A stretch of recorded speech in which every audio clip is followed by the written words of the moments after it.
Hello, and today I'm going to talk to you a little bit about using Flubaroo. So in case you haven't been introduced to Flubaroo, go ahead and go to Flubaroo.com. It tells you a little bit about it. But ultimately, what Flubaroo does, it takes Google Forms and it allows you to grade the Google Form responses and then email the kids a result based on their Google Form submission, right? So here you can see the student answered the question, when Rome fell, what did people need? They need all of the above. It was a multiple choice question. You can see they got it right, and so on and so forth. So they see what they got right and what they got wrong.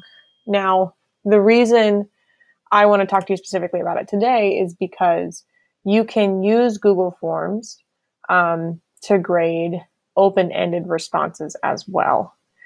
So here you can see this is a Google form I've created. Explain how you find the solution to the set, solution set to the inequality, and explain the mistake to the other student made. So these are questions that are open-ended. They have multiple answers, and I want to still grade these and provide some students some specific feedback in an efficient way so they can improve their writing and their communication skills. So I'm going to show you how to grade these in an efficient way today. So first of all, let's take a quick look at the Google form that I've created. This is what students will see. It has a link to a resource, and then it has their questions. So I've already mapped that out. This is the resource that was linked in it for what it's worth, where there's Justin's work and there's Camila's work, and one of them is correct and one of them is incorrect. So on the Google form, I create it. And then in order to grade these open-ended questions, what I did was I added a page break and titled it Open-Ended Scores. And then went ahead and had like a multiple choice answer for score for question 1 and score for question 3. So I have these two pieces here. I went ahead and included correct answer includes math step and justification, and correct answer makes sense and you use a complete sentence. So this is what I want the students to see if they get the answer correct. If they don't get the answer correct, then I'm going to give them some specific feedback to help inform their work. So when you make a Flubaroo quiz, the first thing you should always do is submit an answer key. So you can type an answer here if you like, but it doesn't need to be there. Multiple choice, who's found the solution set correctly? Justin did. And explain the mistake the other student made. I'll leave that blank. Then it goes to page 2, and page 2 says score for question 1. I wanted to say that. Score for question 3. I needed to say that, and I'll hit submit. Now, when the kids take this quiz, I don't want them to see that second page. So now that I've submitted my answer key, come back to the quiz. And here where it says after page 1, I'm going to change this to submit form. So that when a student takes the quiz, they'll type yes and Justin, and they'll explain the mistake and they'll hit submit, and they will never see that second page.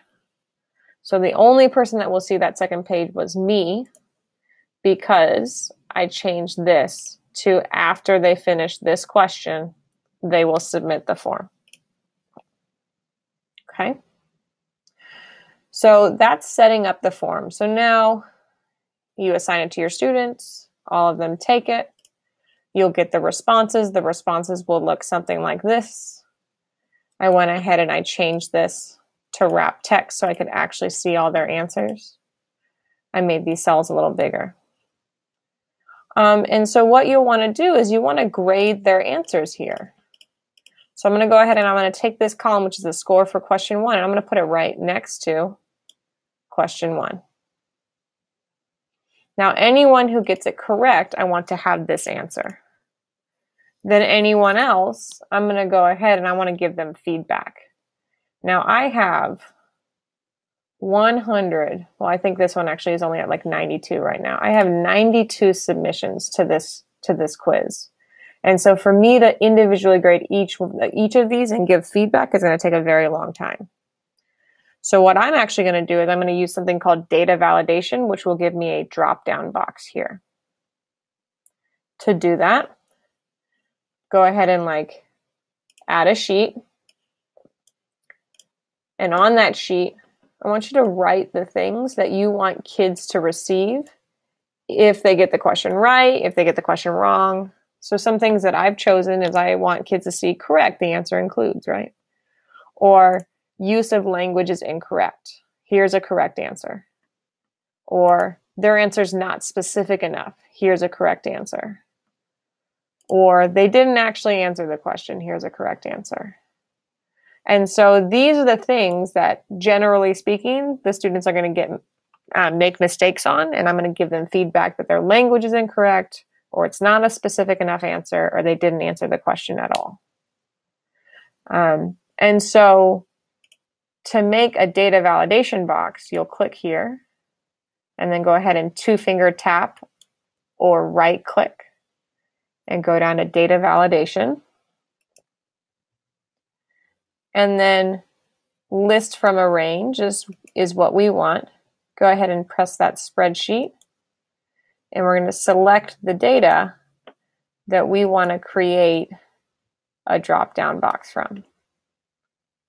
And so maybe I'll select a couple more in case I come up with others along the way.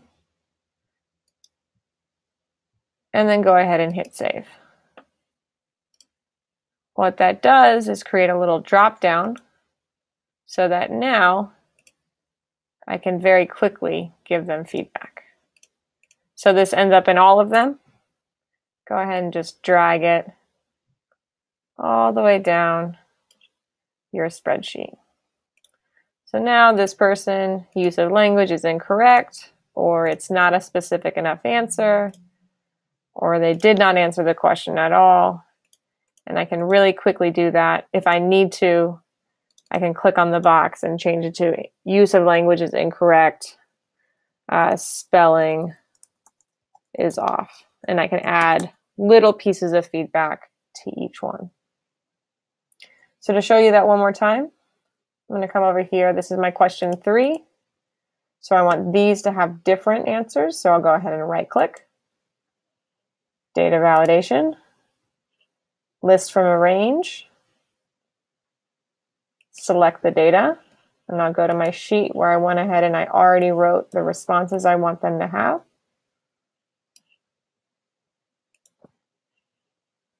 Save. And then you'll see the list show up here. So now I go ahead and drag that down, and they'll get that. So now that you've done that, this has already been graded. So you can see that I've actually went through and graded every student using the drop-down menu. You need to actually grade the form. So at this point, once you've graded everyone, you go to Add-ons, Flubaroo, and it would say grade the assignment, but for me, I'm going to regrade it because I've already graded this once. Yes, I want it to replace. And the first thing you always do is you make sure that the username identifies the student. We're actually going to skip the grading of question 1. And so this is where the student's answer actually is. And we want to skip the grading for that. And the grade for that is actually going to come from the score for question 1. So that's going to be normal grading. I want it worth 1 point.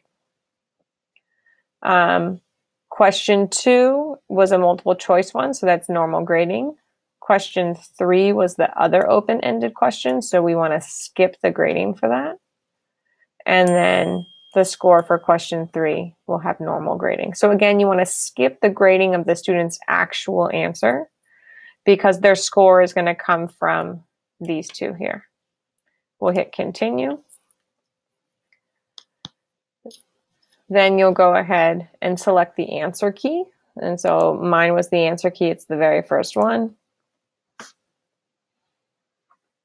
And then it will grade it. It'll take a couple moments to do this work.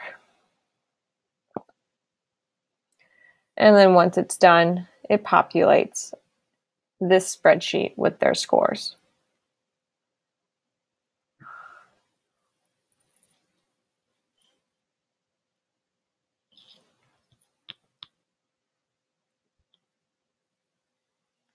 Awesome.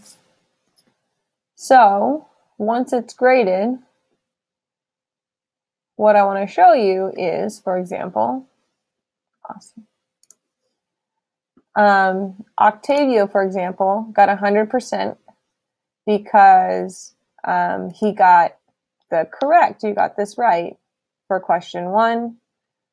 And then for question 2, who found the solution, he got that correct. And then question 3.